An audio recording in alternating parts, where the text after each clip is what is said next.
L'épisode d'aujourd'hui est présenté par Vidence, propulsé par Cofomo. Selon des données récentes, seulement 1% des entreprises atteignent aujourd'hui un niveau de maturité suffisant pour déployer avec succès l'intelligence artificielle. Et c'est pour combler cet écart que Vidence a créé Lucia, un outil d'évaluation qui mesure la maturité IA sur 5 axes clés. En quelques minutes, Lucia permet de savoir où vous en êtes, par où commencer et comment progresser efficacement pour transformer vos initiatives IA en véritable levier de performance. Complétez votre évaluation dès maintenant sur vidence.ai/Lucia.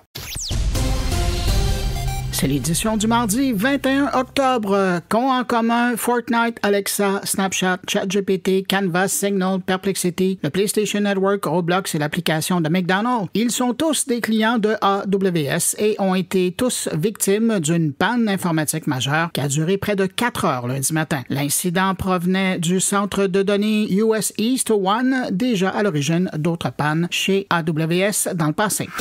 Adobe lance AI Foundry, un nouveau service destiné aux entreprises souhaitant créer leur propre modèle d'IA générative à partir de leur propriété intellectuelle. Construit sur la technologie Firefly, ce programme s'entraîne sur des données autorisées plutôt que des données collectées en ligne. L'objectif est d'offrir aux marques des outils personnalisables capables de produire du contenu cohérent avec leur identité tout en évitant les risques juridiques liés aux droits d'auteur.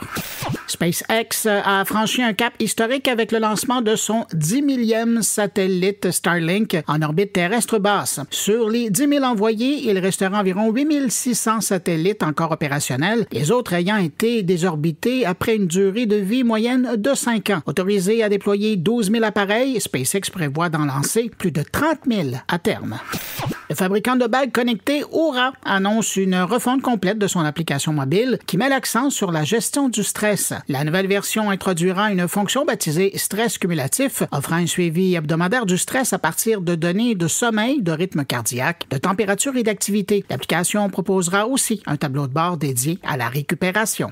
Et puis en terminant, la plateforme X teste présentement une nouvelle façon d'ouvrir les liens dans les publications afin d'améliorer l'engagement. Selon X, les utilisateurs d'iOS pourront désormais ouvrir un lien sans quitter le message d'origine, ce qui leur permettra de continuer à aimer, republier ou commenter pendant la lecture. L'objectif est de contrer la baisse de visibilité des publications contenant des liens souvent moins performantes. Mais X rappelle que les publications sur sa plateforme devraient malgré tout se suffire à elles-mêmes avec un texte solide. À demain!